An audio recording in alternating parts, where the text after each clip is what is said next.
Bonjour à toutes et à tous, bienvenue dans Rencontre. Le sommet Chine-Pays arabes se déroule actuellement à Riyad en Arabie Saoudite et aujourd'hui dans notre émission, nous allons discuter des principaux enjeux de ce sommet avec nos invités.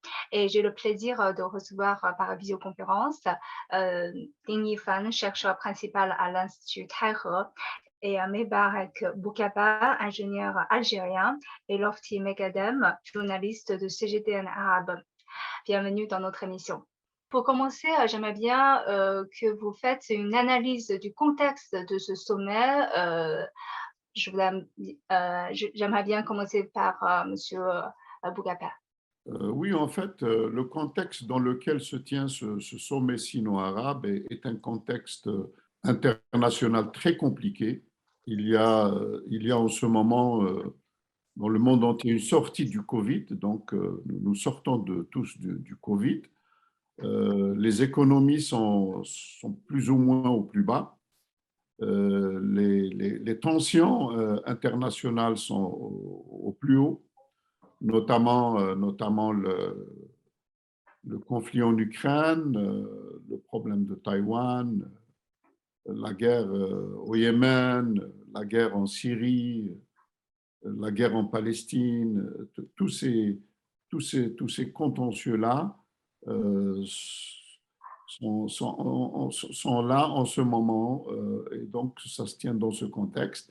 Et pour les pays arabes, en effet, il y a également un contexte assez compliqué qui fait qu'aujourd'hui, il y a des décisions à prendre pour aller de l'avant. Alors, avant de Mm, commencer, je voudrais définir un peu ce que c'est que le monde arabe. Le monde arabe mm, est un bloc plus ou moins homogène qui commence à l'océan Atlantique et qui se termine au golfe arabo-persique. Alors, il est multiethnique, il est, euh, il n'est pas toujours très homogène. Le socle qui définit ce monde arabe, c'est la culture arabo-musulmane et la langue arabe. Donc, mm, ce sont ces deux composantes essentielles qui font du monde arabe qu'il soit homogène sur ce plan-là. Donc, mm, dans toute approche, on doit tenir en considération ces éléments-là, à savoir la religion, la langue et, et la culture commune. En effet, mm, de l'océan Atlantique jusqu'au golfe arabo-persique, les gens peuvent se comprendre, peuvent communiquer de manière simple, culturellement, linguistiquement, et ils ont tous la même religion, à quelques exceptions près. Donc, de ce point de vue, on peut parler d'un monde arabe. Mais sinon, au niveau des nations, au niveau des pays, alors il est très diversifié sur le plan du mm, PIB, sur le plan des moyens de chacun, sur le plan mm, des régimes. Il y a des monarchies, il y a des républiques, il y a des, donc, c'est un conglomérat qui peut être viable à condition que on le définisse de cette manière-là. Et à ce moment-là, la Chine, je pense que dans son approche, c'est une approche très pragmatique qui ne s'ingère pas dans les affaires internes des pays, et ça, c'est bien. Elle peut être un ciment complémentaire, donc la coopération chinoise avec le monde arabe en bloc et les pays arabes un par un peut être un ciment complémentaire à travers la nouvelle route de mm, la mm, ceinture, mm, et la route. Donc, c'est ça mm, mon analyse, mais le contexte, en effet, il est assez compliqué de par toutes les tensions qu'il y a dans ce monde. Et il y a ce changement en ce moment, nous assistons à un grand, grand changement de paradigme, notamment de domination et de multipolarisation qui est en train de se mettre en place, que les uns veulent, que les autres refusent. mm, C'est ça le problème. Donc, il faut que ça aille doucement. Il faut que la raison l'emporte, parce que sinon, il y a des défis qui seront assez difficiles à surmonter. On va revenir plus sur ce changement de paradigme certainement après dans notre émission. Et Monsieur Megadam, quel est votre avis là-dessus? Mon avis, on est dans un monde qui change très vite et on a vu les, les 20 dernières années que le monde a évolué très vite. Il a évolué à cause des technologies, mais aussi il y a une évolution qui a été dictée par le changement de la conception ou le changement de l'ordre mondial ou d'une nouvelle gouvernance. Et ce changement-là, il est venu à un moment clé où l'humanité sortait, comme l'a expliqué M. Boukaba, il a expliqué que sortir d'un monde unipolaire vers un monde multipolaire, il est passé parce qu'on doit voir ça à travers l'évolution des sociétés et des économies en elles-mêmes. On a aujourd'hui une entité européenne qui est congelée et nous, par exemple, les gens de la Méditerranée, de la sud de la Méditerranée, les pays africains ou même les pays arabes, on a cru à un moment donné que l'Europe va faire ce qu'on appelle la bascule ou la contrebalance de l'unipolarité américaine. On s'est retrouvé face à une réalité que le transatlantique, malgré le discours qui était celui de Trump, qui voulait mettre fin à cette idée transatlantique, avec la venue de Biden, il a accéléré ce retour aux sources, c'est-à-dire à un monde, d'après la Deuxième Guerre mondiale, un monde dirigé par les institutions transatlantiques qui sont les États-Unis, l'OTAN et l'Union européenne par la suite. Des pays émergents comme la Chine, qui est la locomotive de l'économie mondiale, et les chiffres le disent, après les 30, on peut appeler les 30 glorieuses chinoises, la Chine aujourd'hui est pas face à un dilemme, elle est face à des choix d'existence, à des choix de futur, parce que là, aujourd'hui, on parle de l'immersion des nouvelles gouvernances, d'un nouveau approche dans les relations internationales. Et ce qu'on a vu, que le monde arabe a répondu favorablement, parce que le monde arabe, il a expliqué tout à l'heure, mais il y a une particularité dans le monde arabe, que les pays du Golfe étaient des véritables partenaires des Américains. Et ça jusqu'à la guerre d'Irak, même après la guerre de l'Irak, même après la guerre de l'Afghanistan, tous les pays du Golfe étaient très dépendants des États-Unis, surtout dans le domaine militaire, sécuritaire et même technologique, formation de la ressource humaine, parce que là, on a des cadres au niveau de ce pays qui sont formés tous à l'école anglo-saxonne. Par contre, on a les pays arabes de l'Afrique du Nord qui ont plus, d'ailleurs le système du gouvernement est très différent, le système politique, c'est des républiques où ils ont un parlement, et ils ont d'autres… Pas toutes, oui, pas toutes. Ils ont d'autres,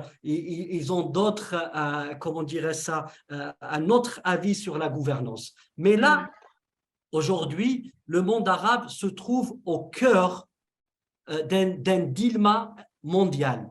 C'est demain, les États-Unis, avec le retour de Biden, ont compris que demain se joue plus à l'Asie-Pacifique ou à la politique qui a été mise en œuvre par Biden, et l'architecte à l'époque était Blinken, ce qu'on appelle le tout va vers l'Asie. Et là, ils ont compris que le véritable point de rupture de ce monde-là, c'est l'Asie mineure. Et qui dit l'Asie mineure, il va vers les pays du Golfe qui sont la source de l'énergie mondiale, et même en production et même en réserve.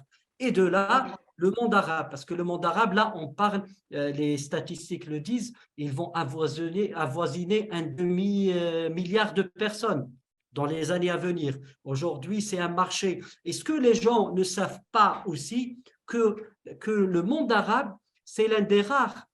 Il y a une zone commerciale, ce qu'on appelle l'AXAN, la zone de libre-échange arabe. Et on voit que l'Europe ou les États-Unis, dans leurs discussions avec le monde arabe, ils n'ont jamais vu cette opportunité. Et je pense que le sommet qui se tient en cet instant-là, même à Riyad, va ouvrir cette approche-là, parce que c'est de là que découdre demain. C'est-à-dire, nous, on est en face à une situation, le monde est incertain, les changements viennent rapidement et poussés par toutes les entoure, l'intelligence artificielle, l'Internet, la Mmh. technologie de l'espace, et tout ça fait en sorte que la gouvernance, elle doit changer, parce que là, elle n'a plus face d'elle des hommes, mais elle a en face d'elle des data, des Mmh. big Je data, pense, de vous l'information. vous avez tous les points communs comme monsieur Boukapa qu'il y aura un changement de paradigme assez profond, suite au contexte international et technologique. Alors, je pense, vous avez tous les 2 analysé, parfaitement les situations, côté pays arabes et monsieur Dingpan, j'aimerais bien tourner vers vous, parce qu'en Chine, quel est, le contexte actuel en Chine, lors de ce sommet? En fait, oui, ce sommet arrive à un moment où la Chine était sur le point de complètement libéraliser le pays de la lutte entre le Covid. Parce qu'on pense que la pandémie Covid arrive à sa fin, donc le pays va libéraliser un peu, les gens vont sortir, etc. En fait, le sommet prépare bien la période post-Covid. C'est-à-dire que regardez les businessmen, les hommes d'affaires chinois de la province de Jiang, de la province de Anhui, etc. Ils étaient prêts à partir en masse pour aller à l'étranger. Donc, je pense que le sommet Chine-Arabe ouvrirait une nouvelle page dans les échanges et l'investissement de Chine dans le monde arabe. En fait, pendant le sommet de Riyad, on a entendu que beaucoup de contrats ont été signés, par exemple entre la Chine et l'Arabie saoudite. En fait, il y a des entreprises chinoises qui vont sur l'Arabie saoudite pour construire. Il y a une espèce d'échange. En fait, l'Arabie saoudite est le plus grand exportateur du pétrole de la Chine. Donc, on importe beaucoup de pétrole de l'Arabie saoudite, mais en sens inverse, la Chine est en train d'exporter la capacité de développement de l'énergie renouvelable en Arabie saoudite. D'où dernièrement, la coopération nucléaire de Guangdong a signé un grand contrat pour construire une très grande centrale de photovoltaïque en Arabie saoudite pour produire de l'électricité par les panneaux solaires. Ça aussi, c'est parce que dans la plupart des pays du monde arabe, ils ont beaucoup d'espace, en fait, que ce soit en Afrique du Nord ou au Moyen-Orient. Ils ont beaucoup de soleil, ils ont des airs, ils ont de l'espace. Mais en fait, il faut de la technologie et des capacités de production industrielle pour installer des panneaux, pour profiter de l'énergie solaire. Et là-dessus, il y a un échange. Il y a un échange entre le monde arabe et la Chine, parce que la Chine est le plus grand producteur des équipements de l'énergie renouvelable. Donc, il y a un échange dans ce domaine-là. Je pense qu'il y a, bien sûr, il y a beaucoup d'échanges. Par exemple, l'Arabie saoudite a ouvert, en fait, une plateforme de l'achat de petits marchés, du marché de petits produits, des marchandises de Yiwu sur l'Internet. Et là, les consommateurs du Moyen-Orient, du monde arabe, pourraient éventuellement acheter sur l'Internet des produits, au lieu de venir chercher des produits au marché de Yiwu, ils pourraient en acheter sur l'Internet. Et ça aussi, c'est un contrat très important parce que les affaires se font non pas en dollars, mais en yuan, en monnaie chinoise. Mais ça aussi, c'est un grand changement qui traduit un peu les soucis des pays, d'une partie des pays du monde arabe, producteurs de pétrole, qui se font des soucis sur la pratique un peu rude des États-Unis vis-à-vis de ces pays arabes, parce que, en fait, ces pays arabes étaient contributeurs de l'utilisation du dollar comme le seul moyen de paiement du pétrole. Mais aujourd'hui, ces pays sont pris, d'une certaine manière, pris en otage par les États-Unis, car par ce qu'on appelle les moyens de juridiction d'armes longues, les États-Unis menacent les pays qui ont une réserve très importante de dollars de contrôler ces réserves de dollars. Donc, les pays arabes, ils commencent à se faire peur. Ils commencent à avoir peur de ce genre de prise d'otage. Ils veulent diversifier leurs réserves en monnaie étrangère. Ils veulent introduire plus de yuan dans leurs réserves. Ils veulent diversifier leurs affaires avec un paiement autre que le dollar. Comme M. Ding a évoqué tout à l'heure, cet changement de politique en Chine contre le coronavirus, j'aimerais bien profiter de cette occasion parce que dans les pays arabes, on a aussi lutté contre le coronavirus et dans le rapport sur la coopération sino-arabe dans la nouvelle ère, un rapport publié par le ministère chinois des Affaires étrangères, ils ont souligné la lutte commune des pays arabes et la Chine contre le virus. Et aujourd'hui, on voit on va presque mettre une fin dans cette lutte contre le virus. Donc, comment voyez-vous cette évolution, ce moment difficile, comment ça a impacté la relation entre la Chine et les pays arabes et comment ça va reprendre dans cette nouvelle ère où la lutte contre le virus ne sont plus quelque chose de prioritaire dans les affaires. Monsieur Pukaba. Oui, en fait, la pandémie du Covid-19 a été un frein considérable à toutes les relations, soit au sein d'un même pays, d'une même région, d'une même famille, ou bien dans les relations internationales. Ça a été quelque chose d'unique dans l'histoire de l'humanité, pour qu'il y ait un enfermement pratiquement pendant 3 ans de 8 milliards d'habitants.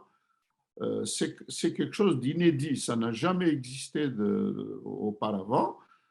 Donc, il y a eu forcément des réflexes nouveaux qui se sont développés, des relations nouvelles, des coopérations d'un type nouveau, où la priorité était devenue, ce n'était plus l'économie, mais la priorité, c'était la vie humaine et la santé des gens. Et donc, il y a eu, pendant cette période du Covid, une coopération très intense dans le domaine médical et bon, avec des hauts et des bas. Je me rappelle que dès le début de la pandémie en Chine, chez nous, ce n'était pas encore arrivé, en Chine, il n'y avait pas de masque parce que malgré tout le potentiel de production de la Chine, mais ils n'ont jamais prévu d'avoir des masques. Et l'Algérie a envoyé tout le lot de masques qu'elle avait, qui était disponible chez elle. Et je me rappelle à l'époque, c'était à peu près quelque chose comme 1 million de masques qui ont été envoyés par avion spécial. Et 1 mois plus tard, on avait besoin de masques. Et ensuite, donc, la Chine a apporté son soutien. Des équipes médicales sont venues parce que nos médecins ne connaissaient pas cette maladie. Les Chinois étaient les seuls à avoir une petite expérience, notamment durant le SARS-CoV, le premier, là. Donc, ils avaient une expérience. Donc, et on avait fait, si vous vous rappelez, Jiang, on avait fait une émission sur ça où j'avais posté des vidéos des délégations de médecins chinois qui étaient arrivés en Algérie. Ensuite, il y a eu toute la coopération autour de cette maladie. Et dans le monde aussi, la Russie a secouru, est partie secourir l'Italie qui était complètement abandonnée par l'Union européenne. On a vu aussi que les liens qu'on croyait très forts ne l'étaient pas. Dès qu'il y a eu la maladie, c'était chacun pour soi. Les gens qui soudoyaient, c'était chacun pour soi. Donc, le Covid a été un révélateur extraordinaire de beaucoup de la nature humaine, en fait. Il a révélé la nature humaine dans toute sa splendeur et dans toute sa...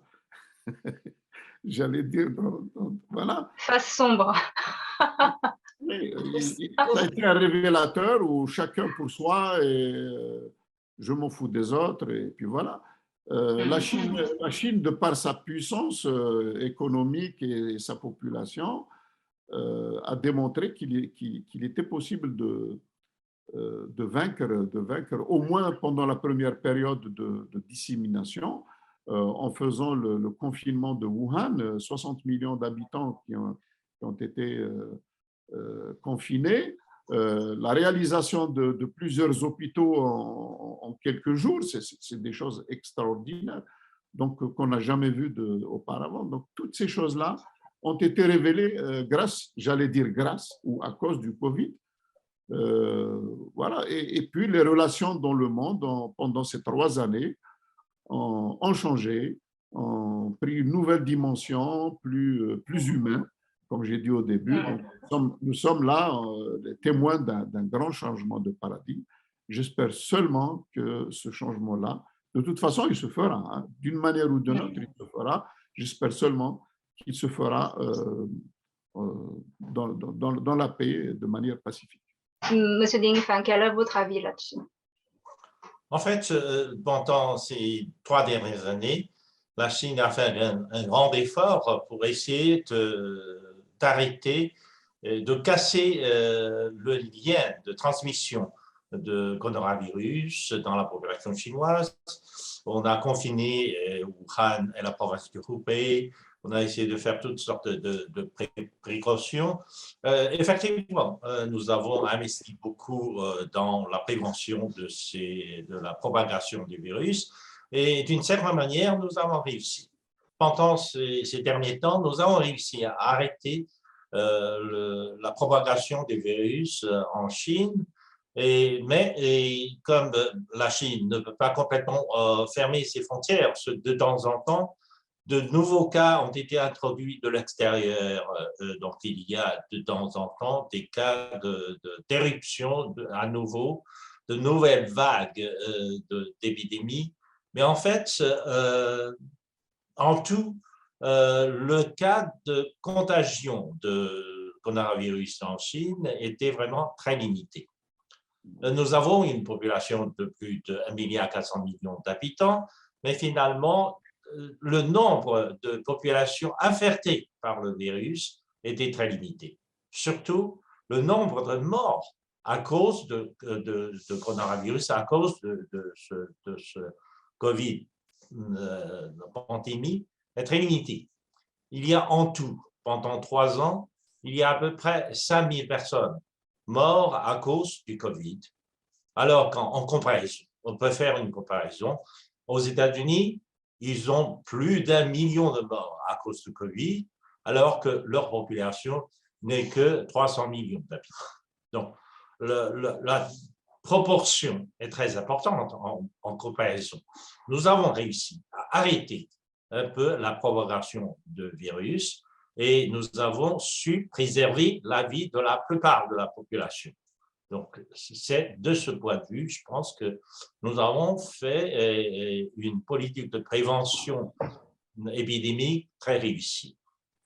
Et là-dessus, parlons de la coopération Chine et monde arabe. Eh bien, au milieu de la lutte contre le Covid, tout à l'heure, M. Mokapa a mentionné l'assistance mutuelle. l'Algérie a fourni des masques à la Chine a fourni d'autres matériaux de protection avec le monde arabe, avec le monde entier en fait, mais pas seulement avec le monde arabe, mais avec le monde entier. D'une certaine manière, nous avons réussi à faire cela. Et lorsque la Chine a développé une grande variété de vaccins contre le Covid, eh bien, il y a une très grande coopération entre le monde arabe et la Chine pour la reproduction du vaccin chinois à destination du continent africain. La Chine a utilisé le laboratoire au Maroc, en Algérie, en Égypte, pour reproduire beaucoup de vaccins et de délivrer sur le continent africain. Car le pays arabe, surtout les pays en Afrique du Nord, ont des capacités de laboratoire, de reproduction, des équipements médicaux, etc., etc.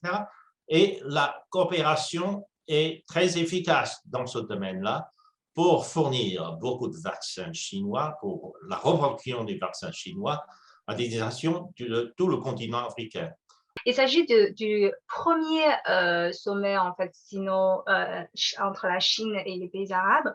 Et on sait aussi que ce genre de sommet Chine-Afrique a existé pendant très longtemps. Et Algérie fait partie aussi des pays africains qui participent au sommet Chine-Afrique. En fait, il y a toujours une discussion pour dire que, vous avez souligné tout à l'heure, il y a une très grande diversité entre les différents pays. Et comment voyez-vous finalement ce mécanisme? Parce qu'il y a des gens qui vont dire que, tiens, si on va avoir un sommet Chine et puis pays arabes, ça veut dire que la spécificité de chaque pays ne sont pas vraiment prises en considération. Et comment voyez-vous cela et comment voyez-vous les potentiels, Monsieur Tenifan a souligné tout à l'heure un peu les domaines de coopération entre la Chine et les pays arabes. Et de votre point de vue, quels seront les domaines de coopération qui peuvent exister entre les deux parties? En fait, il y a deux niveaux de coopération. Il y a le niveau global, donc, qui s'adresse à l'ensemble des pays arabes.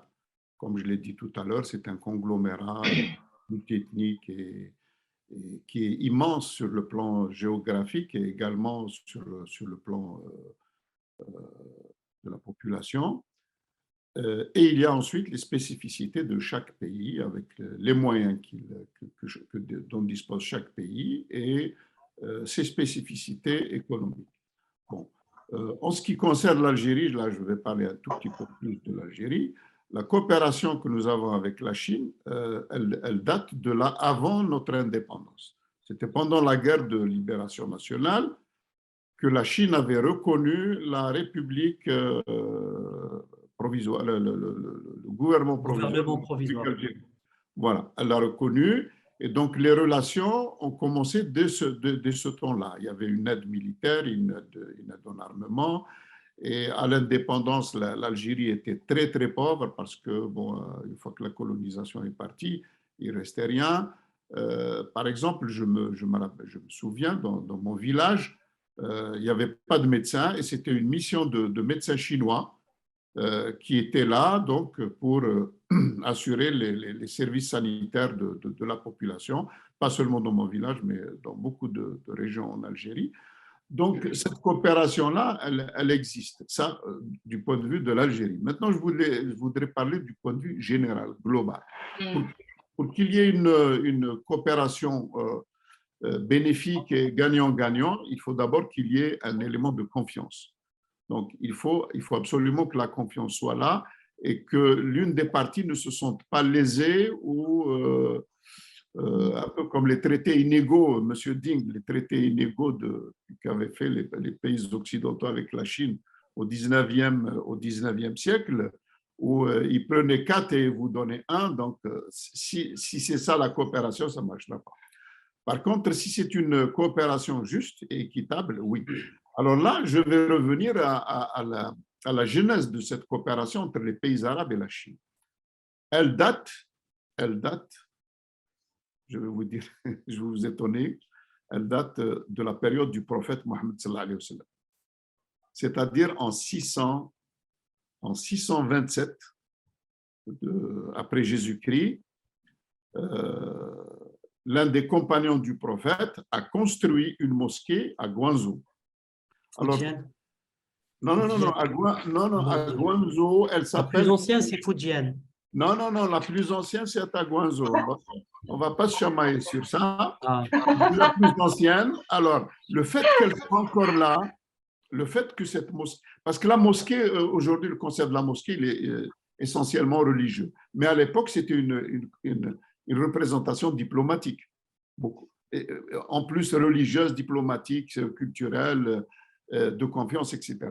C'est là. Donc, et le fait aussi que le sommet Chine, pays arabes se tienne en Arabie Saoudite, c'est-à-dire sur les terres qui ont vu naître l'islam et qui ont vu naître le prophète Mohammed sallallahu alayhi wa sallam. Donc, ça, c'est un message extrêmement important. Et donc, ces relations-là remontent à 627. Et le fait que cette mosquée existe encore alors qu'elle était dans un milieu bouddhique, bouddhiste et autres, qu'elle soit toujours là, respectée, etc., ça veut dire qu'il y avait une relation de confiance entre les Chinois et le monde arabe de l'époque, qui était plus restreint, qui n'était pas aussi vaste que celui de maintenant, mais la base, la genèse est là. Je crois qu'il y a une très grande symbolique aujourd'hui que ce sommet se tienne en Arabie Saoudite. Et puis, autre chose, et puis à ce moment-là, je ne parlerai plus de tout ça, il y a un élément important pour dire de la confiance. Le prophète a dit, selon les hadiths, il a dit que aller chercher la science en Chine, Monsieur Mqaddam pourra me confirmer ça. Ça veut dire en l'an 627 ou 622 ou 600, dans ces termes-là, la Chine, c'était la science. C'est pas la Mecque de la science. Hein? C'était la Mecque de la science. C'était la Mecque de la science. Et le fait de dire à ses disciples, allez chercher la science en Chine, ça veut dire qu'il y avait déjà un courant de confiance. Parce qu'on ne peut pas demander à ses disciples ou à ses enfants d'aller apprendre quelque chose dans un pays en lequel ils n'ont pas confiance. Donc, je pense que ce substrat de confiance existait déjà à l'époque. Et ça a continué pour les raisons qui ont fait que la Chine n'a jamais posé de problème dialectique aux pays arabes ou même aux pays africains, parce que là aussi, je vais parler en tant qu'Africain. C'est parce que la Chine est très pragmatique et ne s'ingère pas dans les affaires intérieures des autres. Elle est là pour la coopération gagnant-gagnant et elle ne dicte pas sa volonté par rapport à sa culture ou à ses désirata aux autres pays. Maintenant, le monde arabe, une grande partie de ce monde arabe fait partie de l'Afrique. À partir de l'Égypte jusqu'en Mauritanie, elle fait partie de l'Afrique. C'est plus que la moitié. Je n'ai pas fait le compte, mais c'est plus que la moitié du monde arabe qui se trouve en Afrique. Et il se trouve que ce monde arabe africain est une passerelle vers l'Afrique, et notamment entre l'Europe et l'Afrique, entre la Méditerranée et l'Afrique, particulièrement pour les pays qui sont enclavés. Il y en a beaucoup qui sont enclavés. Quand vous regardez la carte de géographie de l'Afrique, vous avez le Mali, vous avez le Niger, vous avez le Burkina Faso, vous avez l'Afrique du Sud, le Tchad. Tous ces pays-là qui sont proches de l'Algérie, qui sont complètement enclavés. Donc, la solution pour eux de se retrouver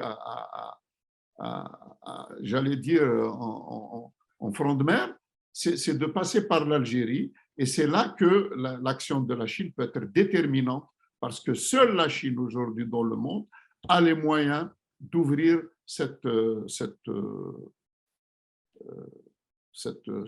pénétrante sur la Chine avec des cette autoroute ferroviaire et routière vers les pays africains avec des bretelles en parallèle.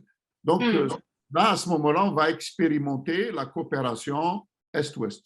Parce que jusque-là, nous avons expérimenté la coopération Nord-Sud, qui était l'esclavage, qui était la colonisation, qui était l'exploitation des richesses.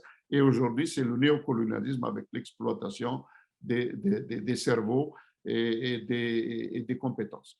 Donc, n'ayons pas réussi avec cette coopération Nord-Sud, essayons Est-Ouest, peut-être que ça donnera mieux. Ouais, ouais. Ça, c'est un nouveau paradigme. Comme on reste pas beaucoup de temps, Monsieur Denifan, très brièvement, quels sont les domaines de coopération prioritaires dans le futur entre les deux parties? En fait, je soutiens totalement l'argumentation de M. Pokapa. En fait, il y a beaucoup de choses à faire. En fait, le monde arabe, historiquement, a joué un rôle d'intermédiaire important entre la Chine et l'Europe. En fait, on parle aujourd'hui de la route de la soie, etc. Mais qui sont les hommes d'affaires sur la route de la soie? À l'époque, c'était essentiellement des hommes d'affaires arabes et des hommes d'affaires perses, de persans.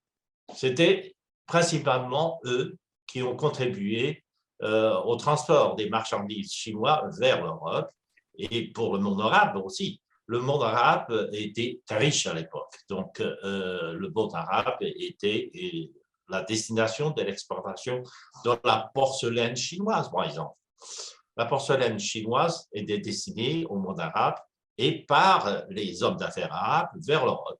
C'était ça. Mais en plus, les hommes d'affaires arabes jouent un rôle aussi très important entre l'Afrique subsaharienne et la Chine. Depuis longtemps, ça a été le lien entre l'Afrique et la Chine.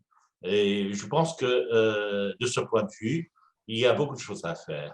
Les entreprises de construction chinoises ont des capacités de construction inouïes, que ce soit pour la construction des chemins de fer, des autoroutes, des ponts, etc., etc. Mais ils ont des moyens. En fait, regardez ce que les entreprises chinoises ont fait sur la rivière Patna, en Bangladesh. La rivière la plus torrentielle, et puis en plus, Bangladesh avait demandé aux autres pays, aux entreprises de construction d'autres pays, en Europe, au Japon, aux États-Unis. Eh bien, le projet a été constamment refusé parce que le projet était à haut risque. Mais finalement, le projet a été accepté par une entreprise de construction de Hunan. Et maintenant, le pont est pratiquement fait.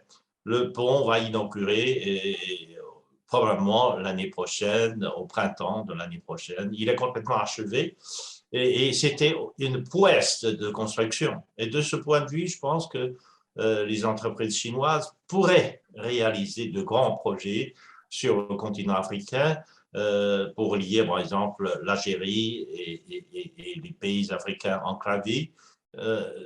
C'était le cas en Éthiopie. L'Éthiopie était aussi un pays enclavé. Donc, lorsque la Chine a aidé l'Éthiopie à construire des zones industrielles et que l'Éthiopie voulait exporter ses produits manufacturés vers le marché international, il n'y avait pas le moyen. Et la Chine a aidé l'Éthiopie à construire un chemin de fer pour relier Addis Abeba à Djibouti. Et de Djibouti, les produits éthiopiens pourraient être transportés par le bateau vers l'Europe et les États-Unis. Donc, tout cela sont des exemples qui montrent qu'on pourrait faire beaucoup de choses en coopération avec le monde arabe et l'Afrique. Voilà. Alors, Monsieur Negadem, je vous laisse conclure très brièvement les domaines de coopération envisagés dans le futur. Je pense que c'est la première fois qu'il y a un sommet Chine pays arabe. C'est très important pour les deux parties, surtout pour les pays arabes qui ont peut-être des difficultés sur le plan du développement. La Chine aussi, qui a besoin des pays arabes pour l'énergie, mais aussi en tant que marché et en tant que partenaire fiable à long terme. Et c'est ça, je pense, la clé de voûte de cette coopération, en ajoutant le respect, en ajoutant la confiance, en ajoutant le transfert de technologies, les échanges culturels qui sont ancrés dans l'histoire commune des deux peuples, que ce soit arabe ou chinois, parce que là, M. Boucabal est revenu au 6e siècle, au 5e siècle. Donc, c'est une longue lignée d'échanges et de communication. Mais aussi, il faut mettre c'est-à-dire dans la ligne de mire qu'aujourd'hui, le monde passe par une étape charnière. C'est un monde contre un autre monde. C'est la naissance d'un nouveau monde. On peut l'appeler l'après-Covid, mais je pense que c'est plus que ça. C'est la fin d'une hégémonie occidentale, d'un monde qui a été dessiné par les accords de 1945 après la fin de la Deuxième Guerre mondiale. Aujourd'hui, on rentre dans une nouvelle ère où la globalisation, où le multilatéralisme, la multipolarité, la multiculture, le multilinguistique, c'est des choses qui viennent pour ajouter une valeur ajoutée à ce que l'humanité a fait. Et tout ça est véhiculé par un autre facteur qui est la technologie, qui est les voies de la communication moderne. En utilisant Internet, en utilisant les data, les big data, en utilisant l'intelligence artificielle. Et là, on se retrouve dans la 4e révolution industrielle. Là, on est en plein dedans. On ne se rend pas compte, mais on est en plein dedans. Et aujourd'hui, comment les pays arabes, dans leur mutation, parce que aussi, il faut savoir que les pays arabes, c'est des pays qui sont restés en marge de l'évolution parce que les pays arabes, c'est des pays qui ont souffert de beaucoup de pression de part et d'autre. Et ça, on le vit. Nous, en tant qu'Arabes, aujourd'hui, on le vit. Et dans mon pays, comme l'a expliqué tout à l'heure M. Boukaba, on vient de cette double casquette arabo-africaine parce qu'on a aussi, même si on a des ailes en Méditerranée, nos racines sont en Afrique. Donc, et c'est de ce point de vue-là qu'il faut travailler ensemble. La Chine a montré qu'elle a une main tendue vers ces peuples arabes et que les peuples arabes ont des mécanismes. J'ai parlé tout à l'heure de la zone arabe de libre-échange qui est une mine. Vous savez, c'est là, on parle de 22 pays et une superficie gigantesque avec différents points de développement de chaque pays. Donc, tous ces lacunes, ils peuvent être des opportunités pour demain. Et ces deux-là, on peut construire un avenir basé sur le respect, sur le partage, sur le win-win, le gagnant-gagnant et sur le respect de chacun de nous, notre culture, nos croyances, notre comportement. Tout ça ne peut ouvrir que de rendre cet espace sino-arabe un espace viable, tourné vers le futur, où l'humain, avec son background, avec sa culture, avec l'humain en tant qu'humain, est la valeur sûre de cette coopération. Alors, je vous remercie tous les trois d'avoir participé à notre émission. Je vous remercie beaucoup.